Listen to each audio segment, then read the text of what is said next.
You wake up in the morning, and something just feels off. Not the kind of tired that comes from a late night. This is different. You feel heavy. Foggy. Like your body's still trying to catch up, even after a full night's sleep. Maybe you brush it off, tell yourself it's just part of getting older. But then it keeps happening. Day after day. And no matter how many vitamins you take or how well you eat, that tired feeling lingers. Your doctor runs tests. Blood work comes back fine. Heart looks okay. You're told you're in great shape for your age. But deep down, you know something isn't right. There's one part of your routine you've never talked about, not to your doctor, not even to your closest friend. Something you've done privately for years, without thinking twice. A habit that once felt harmless, maybe even healthy. But now, quietly, it's wearing you down. After 60, your body starts changing in ways you might not expect. What once helped you fall asleep now leaves you wide awake. What once felt like stress relief now triggers anxiety. And the truth is, your body's response to pleasure, release, and stimulation shifts dramatically as you age. But no one tells you that. Because no one talks about it. This video is going to change that. Today, we're diving into 5 masturbation mistakes older men make, without realizing the toll they're taking. And we're not talking about shame or blame. We're talking about real, physical effects. On your energy, your sleep, your hormones, even your heart. If you've been feeling more drained lately, if your moods are off, or your sleep is broken, or if intimacy feels more like pressure than peace, what you're doing behind closed doors might be quietly working against you.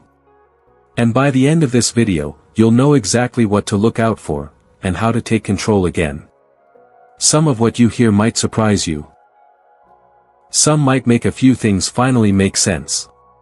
Either way, it could change how you think about your own health going forward. If no one's ever talked to you about this before, you're not alone. But you don't have to keep guessing in the dark. Drop a comment that says, "I'm listening." Let us know you're here, and you're ready to have the conversation others won't. And if you want more truth, more real talk, and more tools to help you age with strength, dignity, and understanding, subscribe to ElderTalks Daily.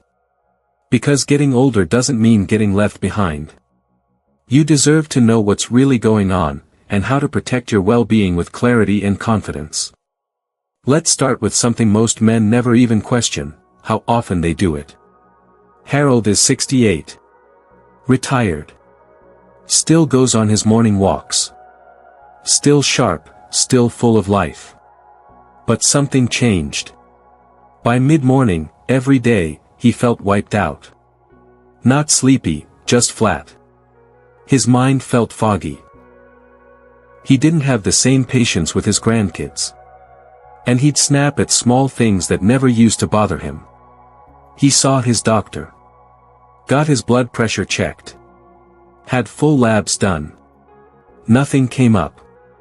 "You're in great shape," the doctor told him. "Probably just stress." But Harold wasn't stressed. A few weeks later, during a casual conversation with a urologist friend, something came up. Harold admitted that he still maintained a daily solo routine. Said it helped him sleep. Said it made him feel young. But that was the first time someone told him, it might actually be draining him. Here's what's happening under the surface. After 60, your testosterone levels are lower. That means your recovery time after climax stretches out. Your body isn't bouncing back like it did in your 30s or 40s. On top of that, your dopamine, the feel-good chemical, gets released quickly during orgasm, but it crashes soon after. And the older you get, the slower your brain is at restoring balance. So when you stimulate yourself too often, your system doesn't have time to recharge. It's like repeatedly trying to drive with an empty gas tank. You start the engine, but nothing really fires up. The result? Pleasure fatigue. That tired, low energy, low motivation feeling that follows you into the next day, and sometimes lingers for days afterward. Here's the part most men miss: doing it every day isn't a badge of health. It doesn't mean you're winning against age. It means your body is working overtime to keep up with a rhythm it's not built for anymore. And the damage? It's not dramatic at first. It's subtle. You don't feel rested. You don't feel mentally clear. You might even feel irritated and not know why.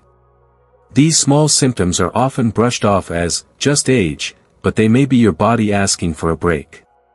Now, this doesn't mean you have to stop completely. That's not the point. It's about rebalancing. 2 to 3 times per week is enough for most older men. It gives your nervous system, your hormones, and your muscles time to reset. It also makes the experience more satisfying when you do it, because it's not coming from habit, it's coming from genuine desire. So ask yourself, are you doing it because you want to, or because you always have? There's a big difference.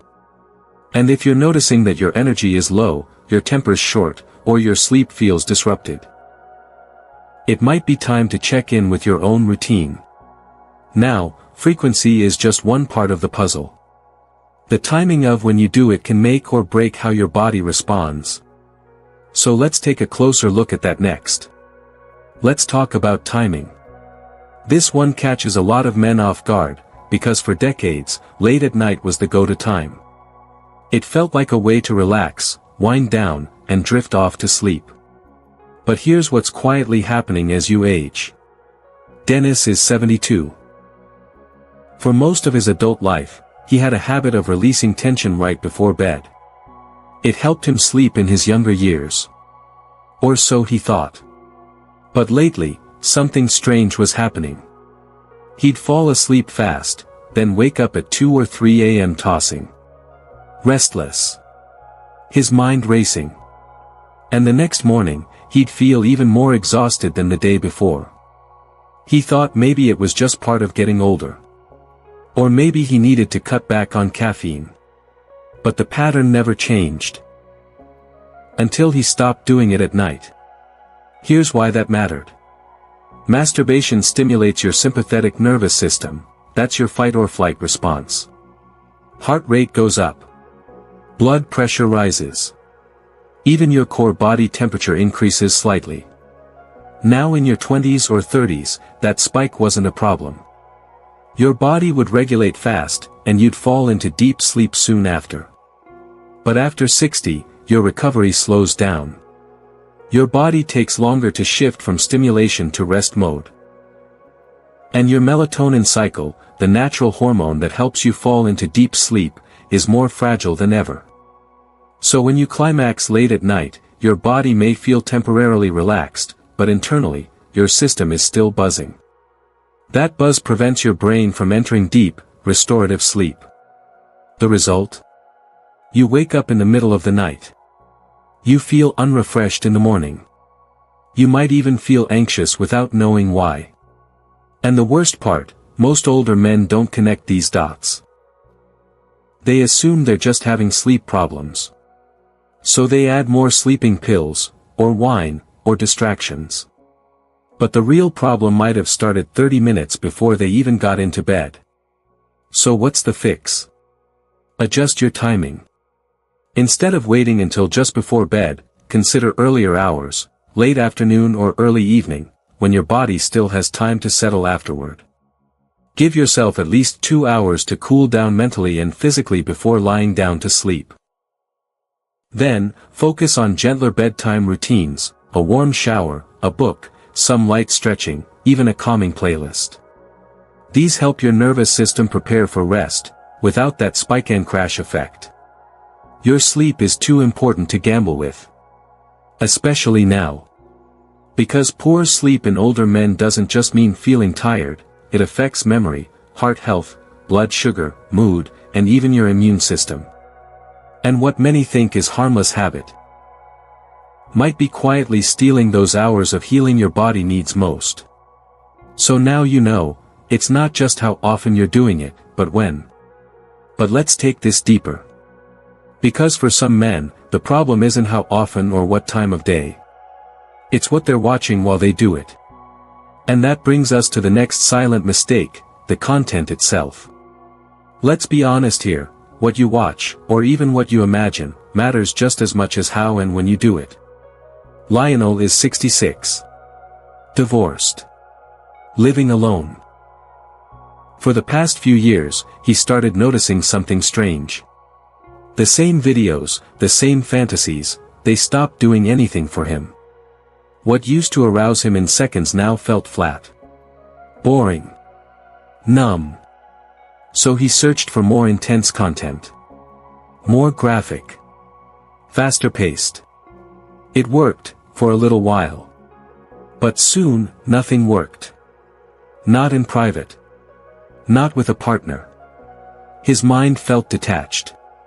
His body wouldn't respond. And deep down, he felt confused, even ashamed. Like something inside him had gone offline. Here's what's really happening. As you age, dopamine receptors become less sensitive. That's normal. But when you feed them with increasingly aggressive or extreme visual content, your brain gets overstimulated. It adjusts. It builds a tolerance. And before long, the only thing that gets a reaction is something faster, louder, more intense, more disconnected from reality. It's like turning the volume up too loud, too often. After a while, you can't hear the soft notes anymore. This is called desensitization. And for older men, it's a real and growing issue. Because that desensitization affects more than just your arousal. It changes how you connect emotionally. It can damage your confidence. It can create unrealistic expectations about intimacy, expectations that real life, and real partners, just can't live up to. The biggest lie men tell themselves. It's just a little fantasy. No harm done. But your brain doesn't separate fantasy from reality the way you think it does. Neurologically, what you feed it becomes what it expects. And when what you expect no longer matches real life, it creates frustration. Loneliness. Even depression. So what can you do? First, cut back on visual content altogether. If you feel bored, numb, or like you need to fast forward just to feel something, that's a sign your brain needs a reset. Second, slow it down.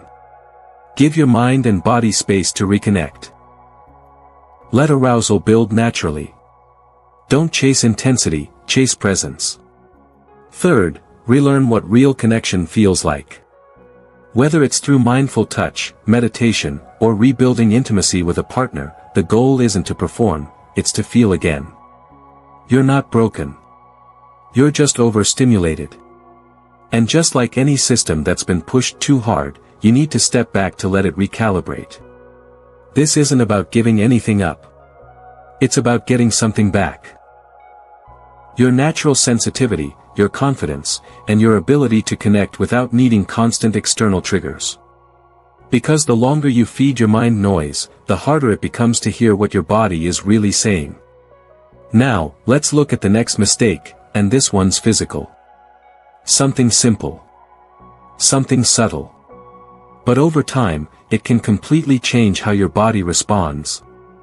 Let's talk about grip and pressure, and why it matters more than you think. This next one might sound like a small detail.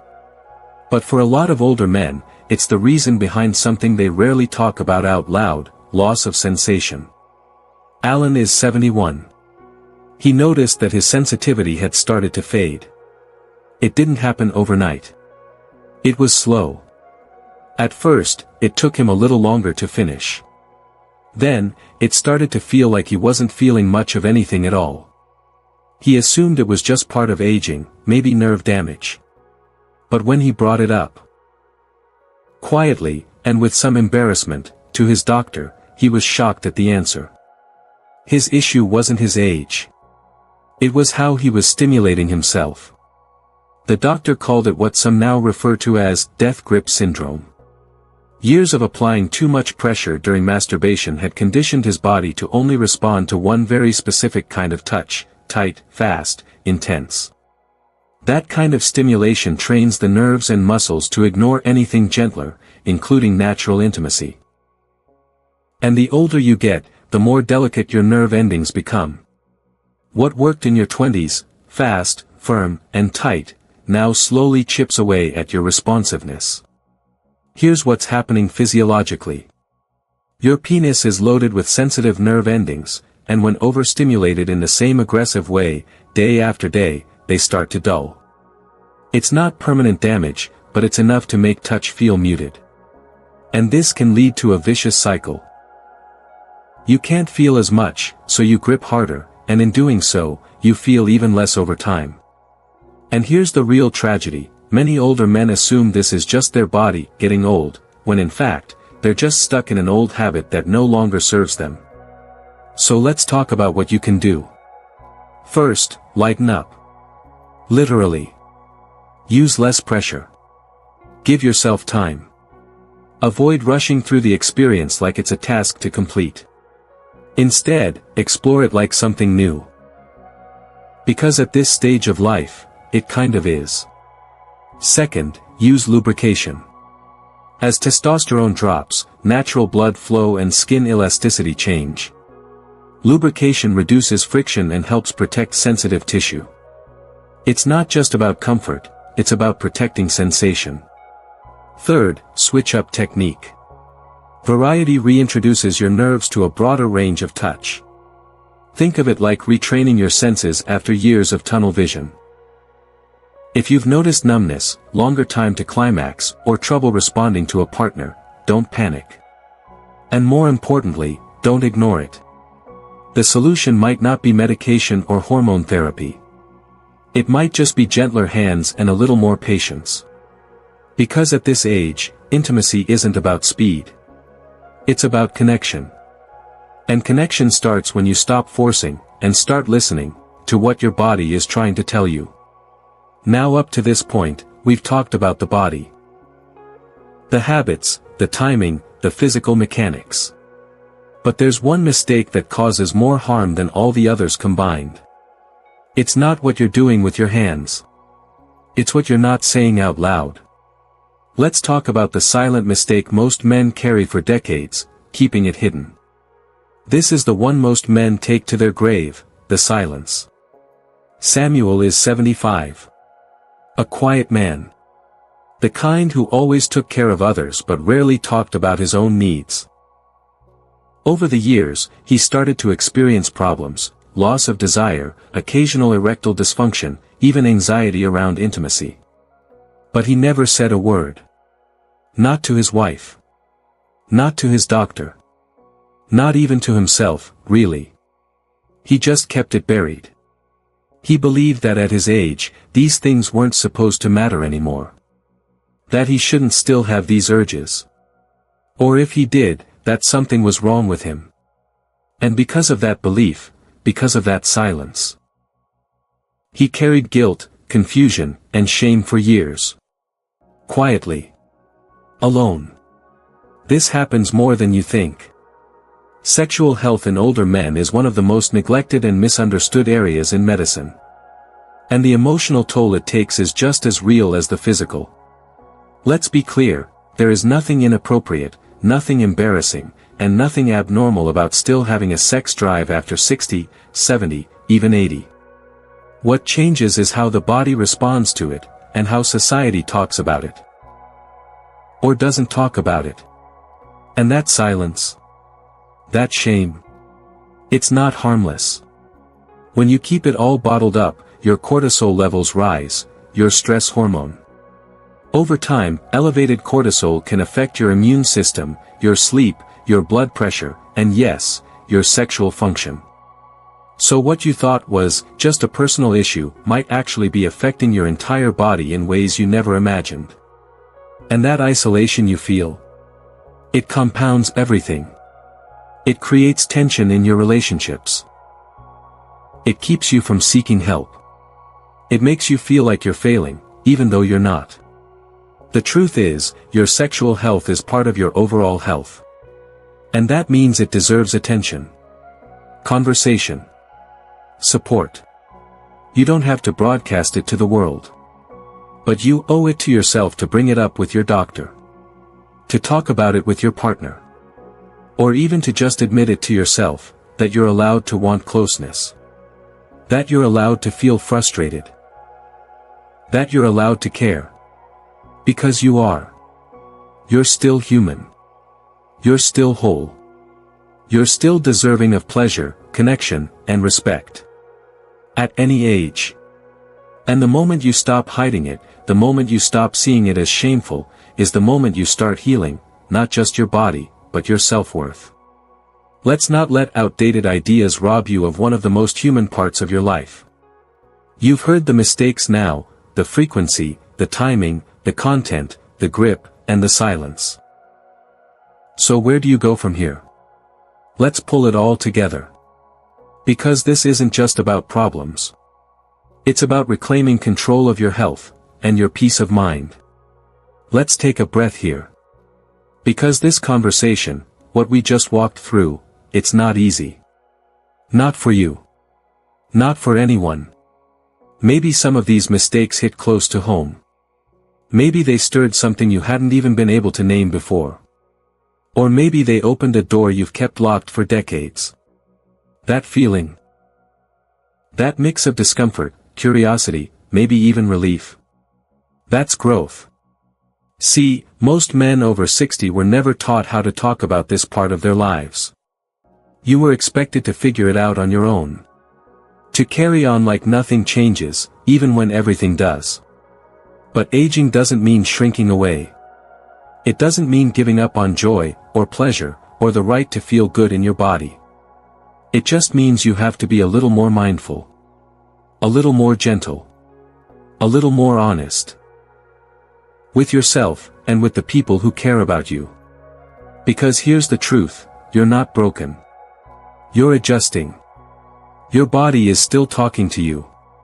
Still asking you to listen.